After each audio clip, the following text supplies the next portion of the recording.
ঝিমঝিম বৃষ্টিতে ভিজে যাচ্ছে গোটা বিষ্ণুপুর গ্রামটা। বৃষ্টির ফোঁটা পড়ছে বড় বিলের জলের ওপর, ছড়াচ্ছে ছোট ছোট বৃত্ত। এক অদ্ভুত সুর তুলেছে চারপাশে। গ্রামের ভেতরে সারি সারি কাঁচা ইঁটের ঘরে জ্বলে উঠেছে কুপির আলো।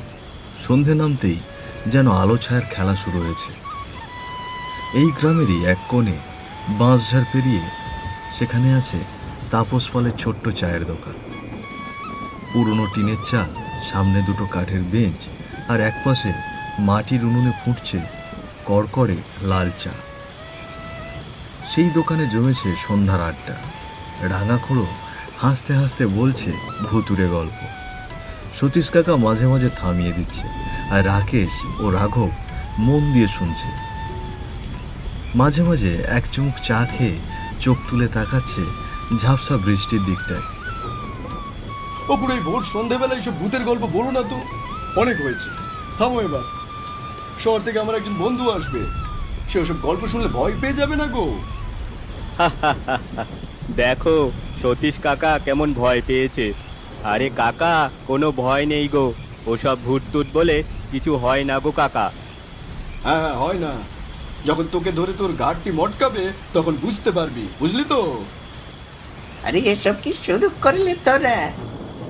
এবার নেতাবে তোদেরকে আরো একটা গল্প শোনায়।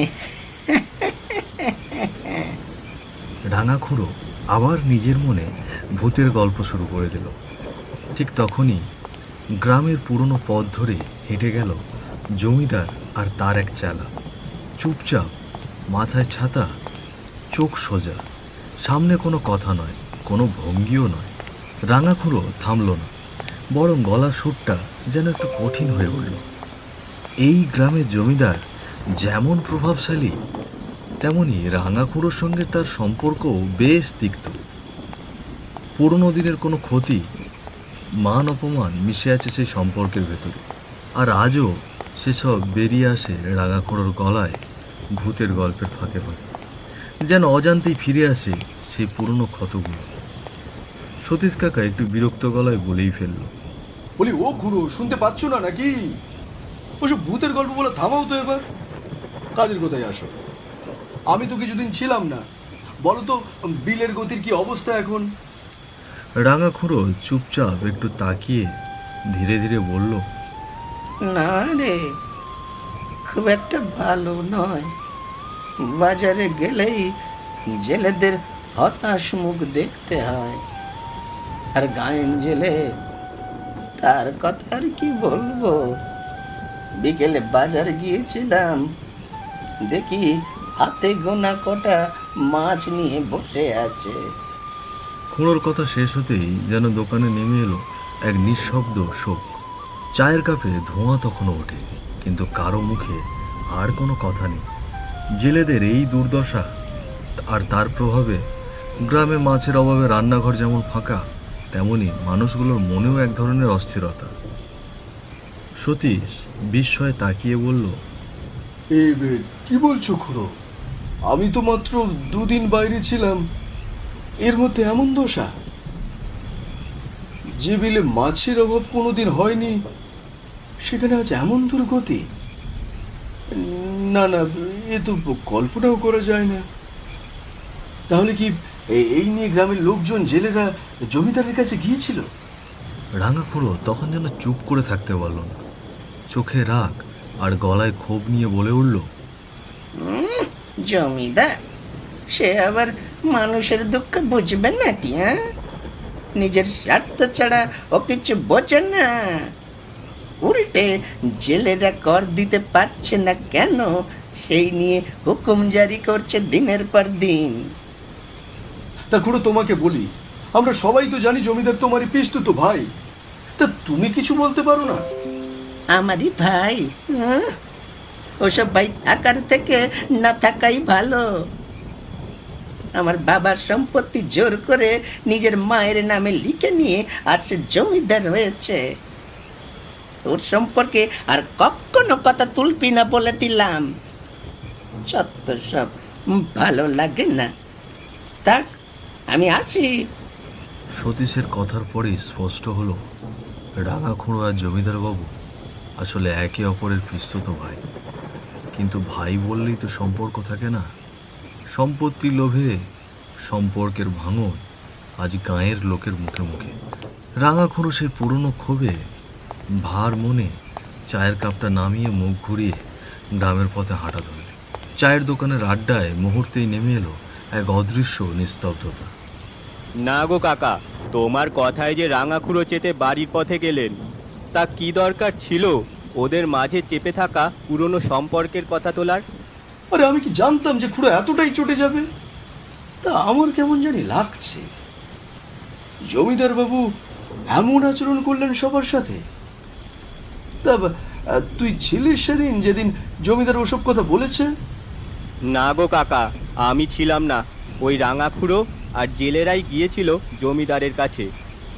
আচ্ছা আচ্ছা, শোন, ওই যে তোর মনে আছে আমার মেজতো ভাই পল্লব এসেছিল না একবার? হ্যাঁ, শহর থেকে। সে আসবে আজ, বুঝলি? তবে এতক্ষণে তো তার চলে আসার কথা। আচ্ছা, আমি তাকে স্টেশনে নিতে যাচ্ছি, বুঝলি তো? আর ও যদি গ্রামের পেছনের রাস্তা দিয়ে এখানে চলে আসে, আমার জন্য অপেক্ষা করতে বলিস। আচ্ছা গো কাকা, যাও তুমি।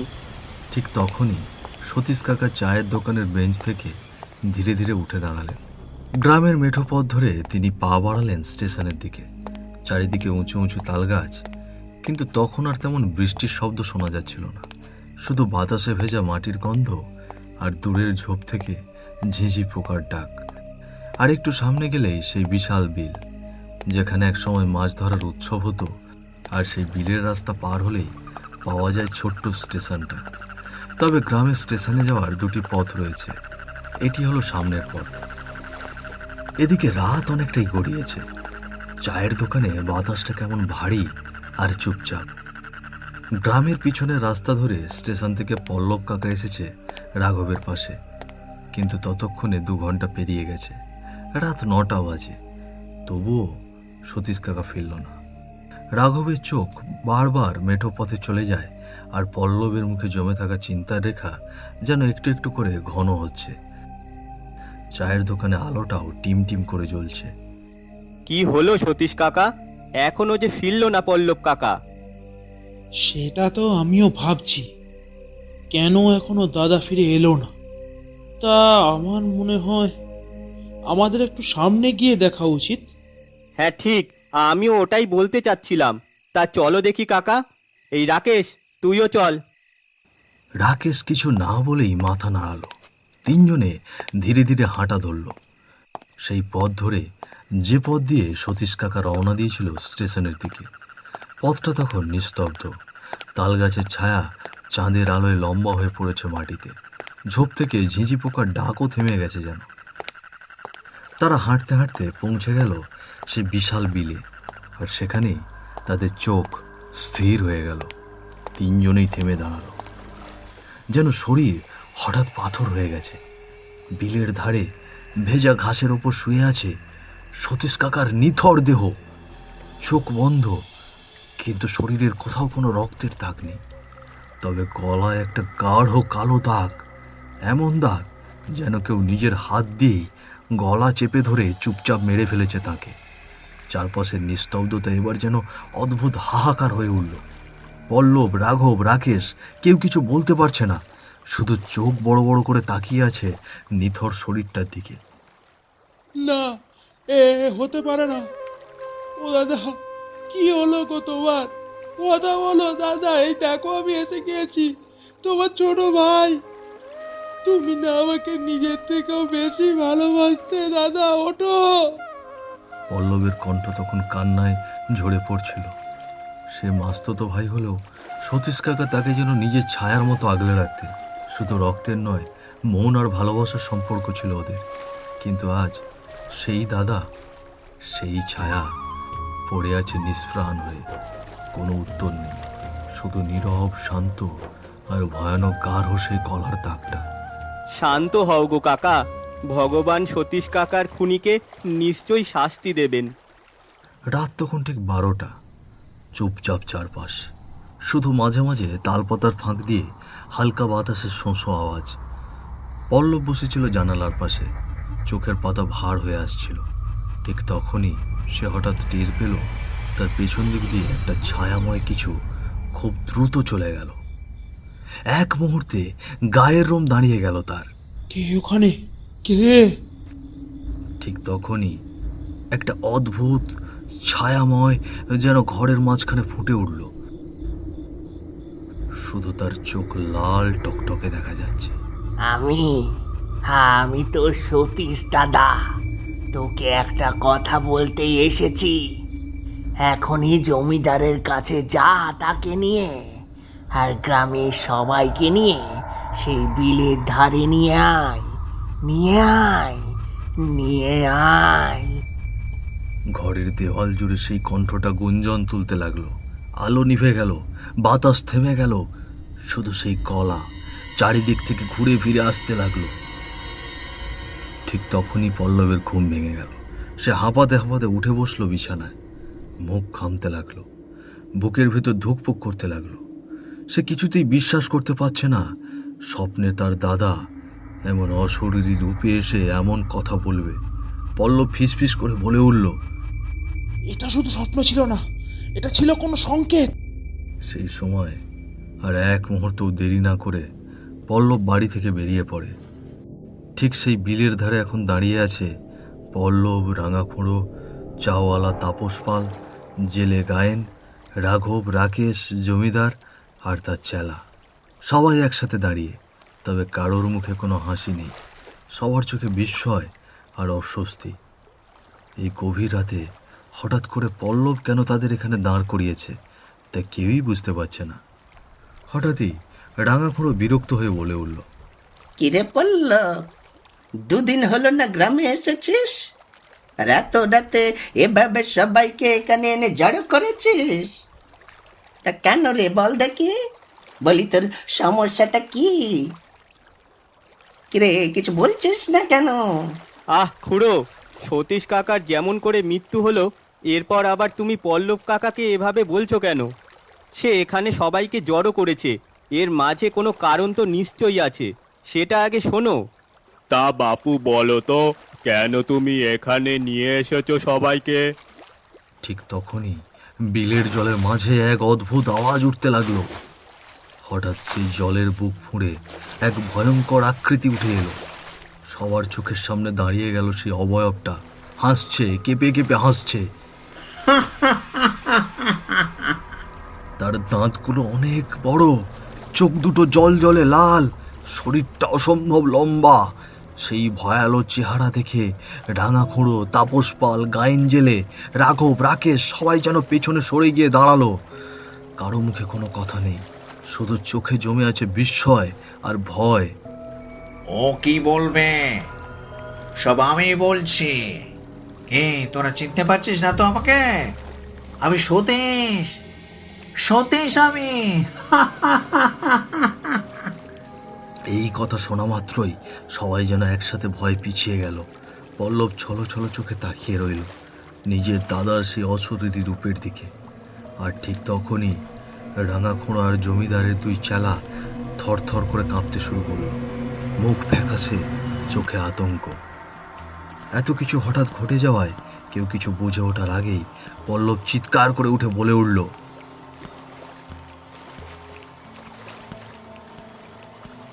শোন তবে, সেই দিন রাতে আমি হাঁটতে হাঁটতে যখন বিলের ধারে রাস্তার কাছাকাছি চলে আসি, ঠিক তখনই সতীশ হাঁটছিল গ্রামের মেঠো পথ ধরে। পায়ের নিচে ভিজে কাদা, মাথার ওপরে নেমে আসা রাত। হাঁটতে হাঁটতে সে এসে পড়ে বিলের কাছাকাছি। আর তখনই তার চোখে পড়ে রাঙাখুঁড়ো আর জমিদারের চেলা দুজনে মিলে বিলের জলে কিছু একটা মেশাচ্ছে। সতীশ থেমে যায়, চোখ বড় বড় করে তাকিয়ে থাকে ওদিকটায়।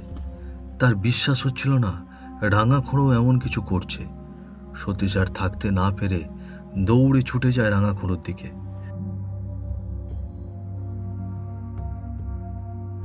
রাঙাখুড়ো, তুমি এসব কি করছো? জলের মাঝে কি মেশাচ্ছ তুমি?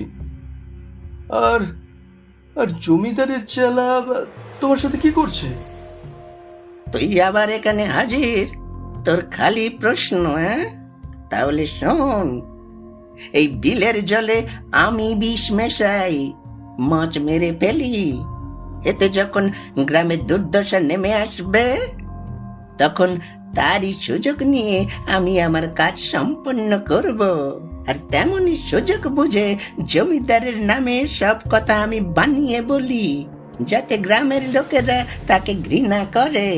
কারণ ওকে সরিয়ে আমি হতে চাই জমিদার। আর এই ছেলেটা আমারই লোক, ওকে লাগিয়েছি সব নাটক করতে। তুই তো সব জেনে ফেলেছিস, তোকে যে এখন মরতেই হবে। না না রাঙা খুড়ো, তুমি এমন করতে পারো না। কিন্তু রাঙা খুড়ো আর কিচ্ছু শুনল না। সে চোখে চোখে ইশারা করলো চেলাটাকে, আর সেই চেলা ধীরে ধীরে গিয়ে সতীশের গলায় নিজের হাত চেপে ধরল। সতীশ কিছু বলতে পারল না, শুধু দু চোখ দিয়ে জল গড়িয়ে পড়ল। আর সেই মুহূর্তেই তার নিঃশ্বাস থেমে গেল। সেই বিল পাড়েই একটি নিরীহ জীবন শেষ হলো। বিলের ধারে দাঁড়িয়ে থাকা সবাই নিঃশব্দে শুনছিল, আর এখন সবাই হতভম্ব। কে ভাবতে পেরেছিল সব কিছুর পেছনে রয়েছে রাঙা খুঁড়োর মতো একজন? চারিদিকে তখন থমথমে পরিবেশ, সবার চোখ এবার রাঙা খুঁড়োর দিকে। সে কাঁপছে, তার পাশে দাঁড়িয়ে চেলাটাও থরথর করে কাঁপছে। সতীশের অবয়ব তখন গর্জন করে বলল, তুই এত নিচু মনের পরিকল্পনাকারী খুড়ো? জমিদার হওয়ার লোভে আর জমিদারকে খারাপ বানানোর চক্রান্তে তুই গ্রামবাসীর জীবন নিয়ে খেললি, আমাকে মেরে ফেললি। তোর মতো মানুষের বাঁচার কোনো অধিকার নেই। তারপর সতীশের অবয়ব হাসতে হাসতে দীর্ঘ হাত বাড়িয়ে দিয়ে জমিদারের চেলার গলা চেপে ধরল। আর তারপরেই রাঙা খুঁড়োর গলা টিপে ধরে এক ঝটকায় ঘাড় মোটকে ফেলে দিল। তারপর দুইজনের শরীরেই এক মুহূর্তে হঠাৎ করে আগুন জ্বলতে লাগলো অদ্ভুতভাবে। গ্রামবাসীরা সবাই নীরব হয়ে দাঁড়িয়ে দেখছিল এই অভূতপূর্ব দৃশ্য।